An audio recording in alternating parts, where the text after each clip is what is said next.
या तालुक्याचे भाग्यविधाते स्वर्गीय डॉक्टर भाई गणपतरावजी देशमुख साहेब, स्वर्गीय काका साहेब यांच्या पुण्यस्मृतीस विनम्र अभिवादन करतो। आज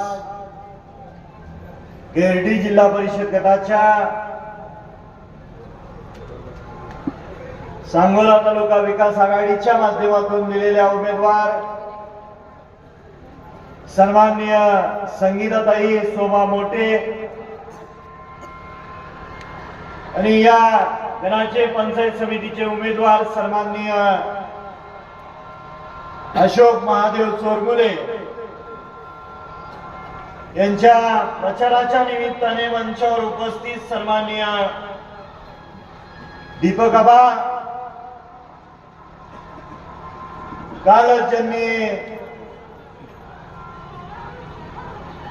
Republican party of India Athawale या तालुक्यातल्या सर्व पदाधिकाऱ्यांनी सांगोला तालुका विकास आघाडीच्या सर्व उमेदवारांना पाठिंबा दिला। त्या पक्षाचे सर्व नेते मंडळी, मंचावरील सर्व उपस्थित मान्यवर, समोर बसलेले या गावचे आणि गटातल्या प्रत्येक गावातले सर्व आजी माजी सरपंच, उपसरपंच, विविध विकास सोसायटीचे सर्व आजी माजी चेअरमन, व्हाईस चेअरमन, संचालक मंडळ, ग्रामपंचायतीचे सर्व सदस्य, विविध गावातले तंटामुक्तीचे आजी माजी अध्यक्ष, उपाध्यक्ष, शेतकरी कामगार पक्षाचे सर्व पदाधिकारी, दीपक आबा गटाचे सर्व पदाधिकारी, आरपीआय आठवले गटाचे सर्व पदाधिकारी, वडीलधारी मंडळी, माता भगिनी, तरुण बंधूंनो, मागच्या वेळेस आघाडीतून जिल्हा परिषदचे उमेदवार दीपक आबा गटाचे होते आणि यावेळेचे उमेदवार हे शेतकरी कामगार पक्षाचे आहेत। पंचायत समिती गणाचे उमेदवार मागच्या वेळेचे शेतकरी कामगार पक्षाचे होते, यावेळेचे उमेदवार हे दीपक आबा गटाचे। काही तासांपूर्वी या गावामध्ये एक सभा झाली आणि त्या सभेमध्ये भाकरी फिरवण्याची भाषा झाली असं मला कोणीतरी सांगितलं। विकासासाठी मत द्या म्हणून मताची मागणी केली। डॉक्टर बाबासाहेब आंबेडकरांनी दिलेलं संविधान आहे, संविधानाने दिलेला अधिकार आहे, तुम्ही कुणीही मत मागू शकता। मागच्या 5 वर्षात ज्या माणसाने या तालुक्याचं आणि मतदारसंघाचं प्रतिनिधित्व केलं आणि विधानसभेला 2024च्या विधानसभेच्या प्रचाराच्या वेळेस प्रचारामधून काही वेळेला 4,500 कोटीची भाषा केली, काही वेळेला 5,000 कोटीपर्यंत आकडा गेला आणि विधानसभेच्या निवडणुकीची तारीख जशी जवळ आली त्यावेळेस गाड्यांमधून आणि प्रचार सभेमधून तोच आकडा 6,000 कोटीपर्यंत गेला। मग का झाला नाही त्या 6,000 कोटीमध्ये या गावातला आणि या गटातल्या विकास? का झालं नाही हनुमान मंदिरासमोरचं सभामंडप? का झालं नाही वाडी वस्तीवरचे रस्ते? का झाले नाही शेतकऱ्यांना लागणाऱ्या विजेसाठी डीपी?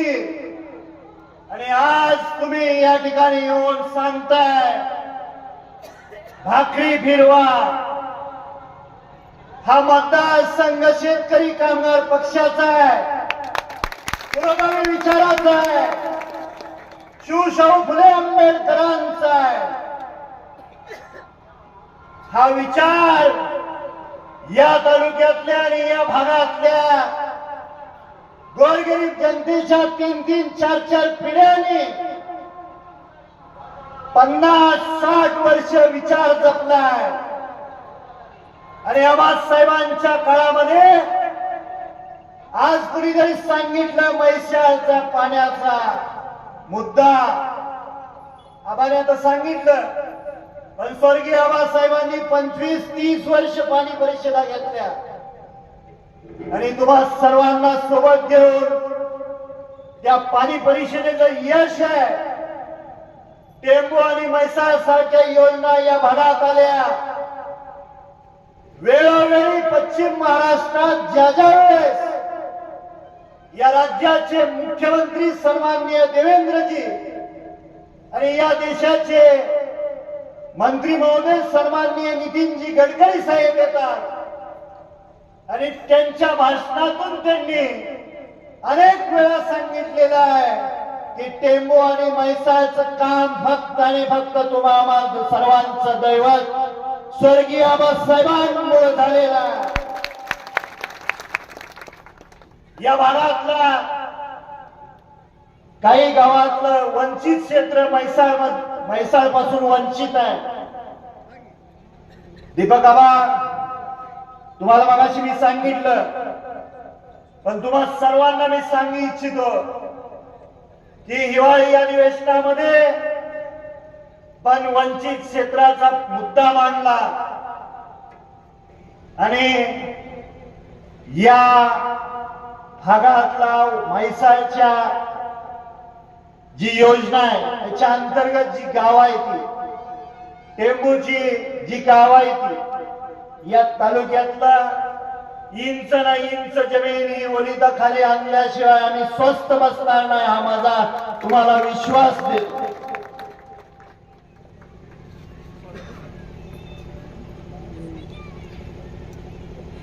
स्वर्गीय आबासाहेबांनी आणि 1997 पासून दीपक आबांनी दोघांनी मिळून राजकारण केलं.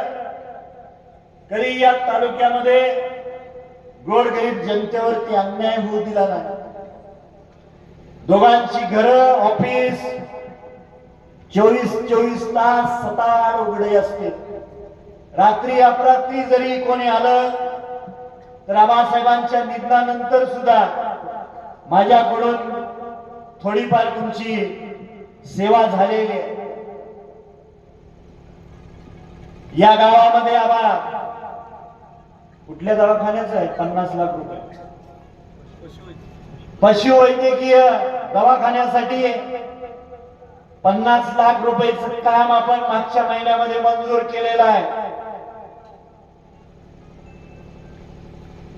आज काही लोक शेतकरी कामगार पक्षाची या मंचावर नसतील, सभेमध्ये नसतील, काही चर्चा करू नका,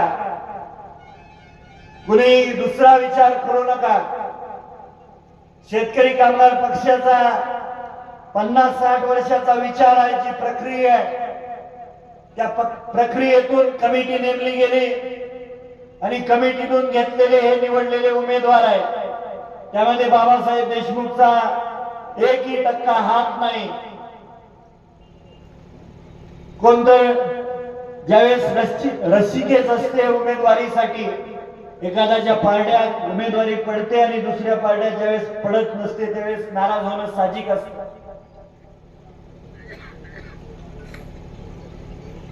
पण जो आपल्या 3-3, 4-4 पिढ्यांनी जपलेला हा लाल बावटा आहे, स्वर्गीय आबासाहेबांनी तुमची 3-3, 4-4 पिढ्यांची सेवा केली हे विसरून चालणार नाही.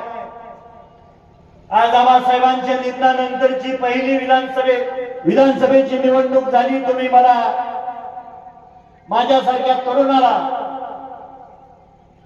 अनुभव कमी असताना, वय कमी असताना, जेव्हा पार रात्रंदिवस कष्ट करून निवडून दिलं गेलं आणि आज आबासाहेबांच्या निधनानंतरची पहिली जिल्हा परिषदेची आणि पंचायत समितीची निवडणूक आहे।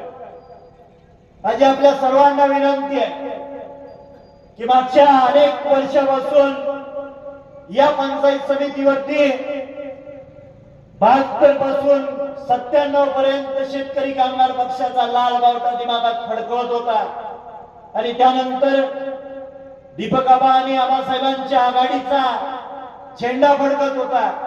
परत एकदा आपल्याला तो झेंडा फडकवायचा आहे आणि त्याच्यासाठी 7 तारखेला मतदान केंद्रावरती असं एक मशीन येणार आहे बॅलेटचे, आणि या बॅलेटचं एकच मशीन असणार आहे। पहिल्या रकान्यामध्ये जिल्हा परिषद उमेदवारांची नावं असणार आहेत। 4 नंबरला संगीता सोमा मोटेंचं नाव आहे, त्याच्या समोरचं चिन्ह आहे नारळ। खालच्या रकान्यामध्ये या गिरडीगणातल्या पंचायत समितीच्या उमेदवारांची नावं असणार आहेत। 5 नंबरला अशोक नामदेव चोरमोलेंचं नाव आहे आणि त्यांच्या नावासमोरचं चिन्ह आहे छत्री। या दोन्ही चिन्हासमोरचं बटन दाबून मतदान रूपी तुम्ही आशीर्वाद या दोन्ही उमेदवाराला द्यावी एवढी विनंती करतो।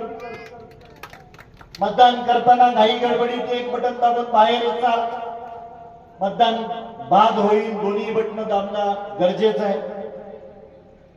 आणि या ठिकाणी उपस्थित असणाऱ्या सर्व दोन्ही पक्षाच्या कार्यकर्त्यांना माझी विनंती आहे, आज 1 तारीख आहे, 5 तारखेपर्यंत प्रचार आहे, 7 ला मतदान आहे, तर 5 तारखेपर्यंत या गटातल्या आणि गणातल्या प्रत्येक गावातल्या वाडी वस्तीवरच्या वडीलधारी मंडळींना, माता भगिनींना हे चिन्ह सांगण्याची जबाबदारी तुम्ही चांगल्या पद्धतीने पार पाडाल अशी अपेक्षा व्यक्त करतो। आपण सर्वजण या ठिकाणी मोठ्या संख्येने उपस्थित राहिला त्याबद्दल सर्वांचं मनापासून अंतःकरणपूर्वक आभार मानतो आणि थांबतो। जय भीम, लाल सलाम। पण जाण्यापूर्वी या राज्याचे लाडकं नेतृत्व आणि माजी उपमुख्यमंत्री सन्माननीय अजितदादांचं 28 जानेवारीला विमान अपघातामध्ये निधन झालं।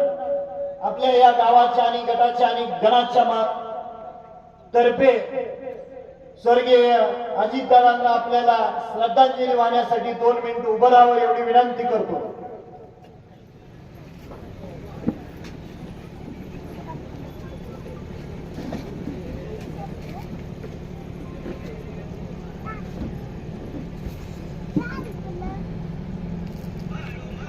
ओम शांती।